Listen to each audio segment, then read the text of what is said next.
कुरान का सुनना अल्लाह ताला को बहुत पसंद है। इसीलिए अल्लाह कुरान में बार बार कहता है कि ऐ मेरे बंदो, व इज़ा कुरियल कुरान फस्तमिऊ लहू व अंसितू, जब कुरान पढ़ा जाए तो गौर से सुनो और खामोश रहो। लअल्लकुम तुरहमून, ताकि तुम पर रहम किया जाए। गोया अल्लाह ताला कुरान को सुनने का हुक्म दे रहा है। यह अलग बात है कि हम और आप दिन रात आज गाने तो सुन रहे हैं, म्यूजिक तो सुन रहे हैं, नाच गाने तो देख रहे हैं और सुन रहे हैं, मगर कुरान को सुनने का हमारे पास टाइम नहीं है। और न कुरान को सुनने के बाद हमारे दिल के अंदर, हमारे हृदय के अंदर कोई परिवर्तन होता है, कोई चेंजिंग होती है। कुरान कोई मामूली किताब तो नहीं है मेरे भाई। लौ अंज़लना हाज़ल कुरआन अला जबलिन लरअयतहु खाशिअन मुतसद्दिअन मिन खशियतिल्लाह। अल्लाह कहता, अगर इस कुरान को हमने किसी पहाड़ के ऊपर उतारा होता तो पहाड़ भी अल्लाह के खौफ से चूर चूर हो जाता, रेजा रेजा हो जाता, टुकड़े टुकड़े हो जाता। अगर पहाड़ कुरान करीम के ताकत को और कुरान करीम के असर को सहन नहीं कर सकता तो ऐ इंसानों, तुम्हारे दिल की क्या औकात है? तुम्हारे सीने का जो दिल है ये तो बहुत मामूली सा दिल है। अगर इस दिल पर कुरान की चोट लगेगी तो दिल जरूर बदलेगा, दिल पर जरूर चेंज। फुज़ैल इब्न अयाज़ नाम का एक डाकू है जिसका काम है डाका डालना। वो लोगों को लूटता है, मारता है डाका डालने के लिए। रात का सन्नाटा, अल्लाह का कोई बंदा कुरान पढ़ रहा है और कुरान पढ़ते पढ़ते अल्लाह का बंदा इस कुरान की इस आयत के ऊपर पहुंचता है, अलम यअनि लिल्लज़ीना आमनू अन तख्शा कुलूबुहुम लिज़िक्रिल्लाह। क्या अभी ईमान वालों के लिए वो समय नहीं आया, वो टाइम नहीं आया कि उनके दिल अल्लाह का कलाम सुन करके पिघल जाएं, नरम पड़ जाएं, कांपने लगे? जब कुरान की आयत फुज़ैल इब्न अयाज़ के कानों में पहुंची मेरे भाई, फुज़ैल इब्न अयाज़ थोड़ी देर के लिए सोचने पर मजबूर हो गया कि ऐ अल्लाह, एक तेरा ये बंदा है जो रात में बैठ करके कुरान की तिलावत कर रहा है और एक तरफ मैं हूं, मैं लोगों का माल छीन रहा हूं, लोगों का माल लूट रहा हूं, चोरी कर रहा हूं, डाका डाल रहा हूं। फुज़ैल इब्न अयाज़ के दिल में तौबा का ख्याल आया। थोड़ी दूर आगे बढ़े, बारिश का मौसम था। एक जगह लोग रास्ते में ठहरे हुए थे, रुके हुए थे कि बारिश रुक जाए तब हम आप आगे बढ़े। बारिश रुक गई, फिर भी कुछ लोग आगे बढ़ने को तैयार नहीं है। किसी ने कहा कि चलो मौसम ठीक हो गया, आगे बढ़ते हैं। कहा कि नहीं, ये फुज़ैल इब्न अयाज़ नाम के डाकू का एरिया है, वो हमारा माल छीन लेगा, हमारा माल लूट लेगा, इसलिए हमें आगे नहीं बढ़ना चाहिए, हमें यहीं पर स्टे करना चाहिए। फुज़ैल इब्न अयाज़ ने जब ये सुना तो कांप गया। कहा, अल्लाह, मैं इतना बुरा हूं, तेरे बंदे मुझसे डरते हैं, मेरी वजह से वो रातों को सफर नहीं करते हैं। अल्लाह, मैं वादा करता हूं कि आज के बाद मैं चोरी बंद कर दूंगा, डाका बंद कर दूंगा और अपने आप को अल्लाह तेरी इबादत में लगा दूंगा। और वो दिन था, फुज़ैल इब्न अयाज़ वहां से सफर करके मक्का आते हैं और खाने काबा के पास अपना बसेरा कर लेते हैं और रात दिन उनका काम अल्लाह को याद करना और अल्लाह की इबादत करना और अल्लाह के आगे सजदा करना। अपने दौर के बहुत बड़े आबिद, बहुत बड़े जाहिद और बहुत बड़े आलिम बन जाते हैं और दुनिया उनको इमाम फुज़ैल इब्न अयाज़ के नाम से जानती है। मेरे प्यारे साथियों, कुरान को सुना करो। कुरान सुनने से हो सकता है कि तुम्हारे दिल के अंदर चेंजिंग आ जाए। मैंने यूट्यूब के ऊपर देखा, मिस्र के एक बहुत बड़े कारी गुजरे हैं, शेख अब्दुल बासित अब्दुल समद, बहुत बड़े कारी थे। क्या आवाज दी थी अल्लाह ने। कुरान जब पढ़ते थे वल्लाह एक अलग ही कैफियत पैदा होती है। कारी अब्दुल बासित साहब कुरान पढ़ रहे हैं, यूट्यूब पर मैंने कमेंट में देखा गैर मुस्लिम कहता है I am non Muslim, I am Hindu, I don't know about Quran but I love your voice.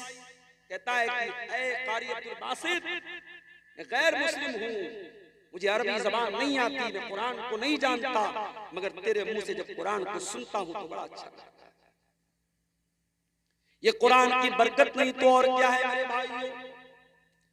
India का हाजी हज करने जाता है, पाकिस्तान और बांग्लादेश का हाजी हज करने जाता है, अरबी जबान उसको नहीं आती। आपके बंगाल का कटिहार का बांग्ला भाषी वहां पहुंचता है, उसको अरबी जबान नहीं आती है, लेकिन हरम के अंदर जब वो नमाज पढ़ता है और इमाम हरम जब कुरान की तिलावत करते हैं, वो इंडिया पाकिस्तान और बांग्लादेश का हाजी भी रोने लगता है, उसकी आंखों से भी आंसू बहने लगते हैं, वो भी तड़पने लगता है। ये कुरान है जो इंसान के दिल पर जाकर के अपील करता है। मेरे प्यारे साथियों, कुरान को सुना करो।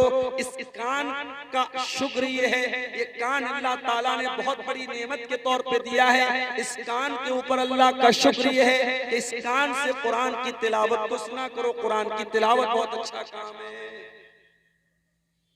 और एक बात बताऊं आपको, कुरान की तिलावत करने वाला कभी घाटे में नहीं रहता। दुनिया के हर बिजनेस में घाटा है, कुरान की तिलावत में कभी कोई घाटा नहीं। ये बात मैं नहीं कह रहा हूं, ये खुद कुरान कह रहा है।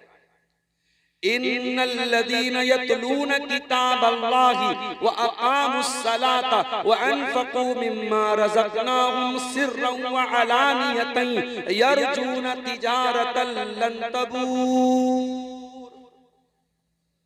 जो लोग कुरान की तिलावत करते हैं, नमाज कायम करते हैं, ज़कात अदा करते हैं, अल्लाह के दिए हुए रिज़्क़ में से अल्लाह की राह में दान करते हैं, सदका करते हैं, खैरात करते हैं, अल्लाह फरमाता है वो ऐसा बिजनेस कर रहे हैं, ऐसा व्यापार कर रहे हैं, ऐसा धंधा कर रहे हैं जिस धंधे में, जिस कारोबार में कभी लॉस होने वाला नहीं, कभी घाटा होने वाला नहीं है। ये मदरसे वाले बेचारे कितनी मेहनत करते हैं। आपके माल की ज़कात लेने के लिए, आपके माल से सदका खैरात लेने के लिए ये रात भर नहीं, फजर तक मैं तो तकरीर करके चला जाऊंगा। कहीं कहीं ऐसा हुआ मैं तकरीर करके सो गया, फजर के टाइम उठा, फजर की नमाज पढ़ के आया, देखा मौलवी साहब बेचारे कोई बैठे वो चंदा कर रहे हैं, दान लोगों का वसूल रहे, कलेक्शन, इतनी मेहनत कर रहे हैं मेरे भाइयों। ये आपको उस तिजारत के साथ जोड़ रहे हैं जिसमें घाटा होने वाला नहीं है। ये आपकी आखिरत को बनाने के लिए, आपकी जन्नत को बनाने के लिए मेहनत करते हैं। तो कुरान की तिलावत को सुना करो मेरे भाई। अल्लाह के प्यारे नबी को भी कुरान सुनना बहुत पसंद था। आप कुरान पढ़ा भी करते थे, कुरान को सुना भी करते थे। बुखारी की रिवायत है, अल्लाह के प्यारे नबी अपने सहाबी अब्दुल्ला बिन मसूद से कहते हैं इक़रा अलैयल कुरान, ऐ अब्दुल्ला मुझे कुरान पढ़ के सुनाओ। अब्दुल्ला बिन मसूद ने कहा अल्लाह के नबी मैं आपको कुरान कैसे पढ़ के सुनाऊं, ये कुरान तो आप ही के ऊपर उतरा है। आपने फरमाया कि ऐ अब्दुल्ला आज मैं दूसरे के मुंह से कुरान सुनना चाहता हूं। अब्दुल्ला बिन मसूद कहते हैं मैं कुरान पढ़ने लगा। कुरान पढ़ते पढ़ते जब मैं सूरह निसा की तिलावत करने लगा और सूरह निसा की आयत नंबर 41 के ऊपर पहुंचा, जिसमें अल्लाह ताला ने फरमाया फकैफा इज़ा जिना मिन कुल्लि उम्मतिन बिशहीदिन व जिना बिका अला हाउलाई शहीदा। जब इस आयत पर मैं पहुंचा, अल्लाह के प्यारे नबी ने कहा हस्ब कलाम, ऐ अब्दुल्ला रुक जाओ, बस मैंने नजर उठा करके देखा फईदा आईनाहु तजरीफान, अल्लाह के प्यारे नबी की दोनों आंखों से आंसू बह रहे थे। अल्लाह के नबी रो रहे थे, कुरान सुन करके नबी रोने लगते हैं और हम तो कुरान को सुनते भी हैं, तरावी के अंदर भी, नमाज के अंदर भी, हमारे ऊपर कोई असर क्यों नहीं होता मेरे प्यारे साथी? कुरान को सुनना नबी को पसंद है, कुरान को सुनना फरिश्तों को भी बहुत पसंद है। एक सहाबी कुरान पढ़ रहे थे, सूरह बकरा पढ़ रहे थे। सहाबी का नाम था उसैद बिन हुज़ैर। वो सूरह बकरा की तिलावत कर रहे थे। उनका मासूम बच्चा जिसका नाम यहया था वो भी वहीं पर मौजूद था और उनका घोड़ा वहीं पर बंधा हुआ था। जब वो सूरह बकरा पढ़ने लगे, अचानक घोड़ा बिदकने लगा, घोड़ा भागने लगा। हजरत उसैद बिन हुज़ैर ने जल्दी से नमाज खत्म की, अपने बच्चे को संभाला, डर गए कहीं घोड़ा अपनी रस्सी को तोड़कर मेरे बच्चे को कहीं कुचल न दे, मेरे बच्चे को कहीं अपने पैर से, अपने कदम से कहीं कुचल न दे। उसके बाद आसमान की तरफ नजर उठा के देखा, आसमान में उनको बदली नजर आई, आसमान में बादल नजर आया और बादल के बीच में कुछ चमकता हुआ नजर आया। सुबह हुई, अल्लाह के प्यारे नबी के पास आए, कहा अल्लाह के नबी कल मैं कुरान पढ़ रहा था, सूरह बकरा की तिलावत कर रहा था, मेरा घोड़ा वहीं पर बंधा हुआ था। जब मैं तिलावत करने लगा तो घोड़ा मेरा भागने लगा, बिदकने लगा, मेरा मासूम बच्चा भी वहीं पर था। मैं डर गया कहीं मेरे बच्चे को नुकसान न पहुंच जाए। मैंने नजर उठा के देखा तो आसमान में बदली नजर आई, बादल नजर आया और बादल के बीच में कुछ रोशनी मुझे नजर आई। अल्लाह के नबी ने फरमाया, ऐ उसैद, तिलकल मलाइकतु दनत लिसौतिक। ऐ उसैद, जब तू कुरान की तिलावत कर रहा था, तेरी तिलावत की आवाज सुनकर के फरिश्ते करीब आ गए थे और तेरा घोड़ा इसीलिए बिदक रहा था, भाग रहा था क्योंकि घोड़े ने फरिश्तों को देख लिया था। इसका मतलब ये हुआ कि कुरान करीम की तिलावत जब की जाती है तो फरिश्तों को भी बहुत अच्छा लगता है और फरिश्ते भी कुरान को सुनते हैं।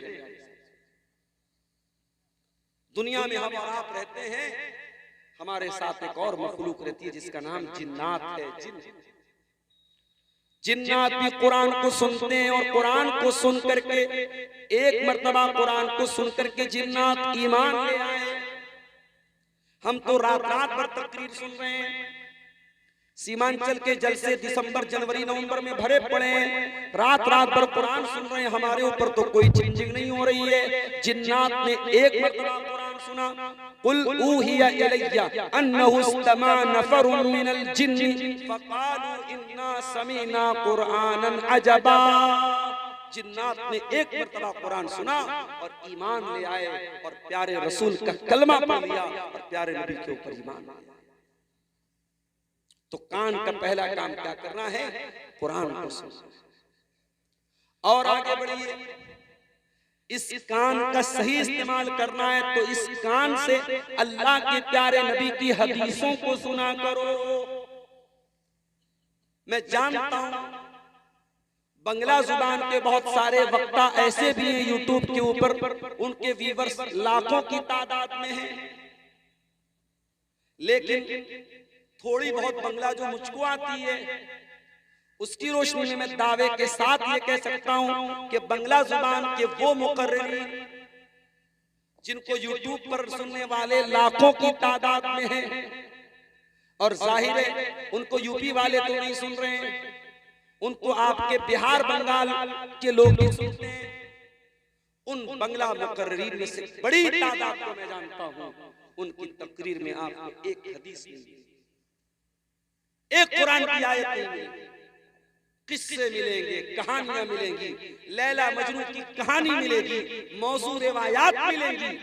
मेरे प्यारे साथियों, मैं किसी की तौहीन नहीं कर रहा हूँ, बहुत अच्छे अच्छे उलमा भी बंगला ज़बान में बोलते हैं, मगर याद रखिए शेरशाबादियों, आपकी जिम्मेदारी है, आप अपनी नौजवान नस्ल को, अपने बच्चों को, अपनी बच्चियों को ऐसा बनाइए वो कुरान को सुनने वाले बने, वो हदीसों को सुनने वाले बने।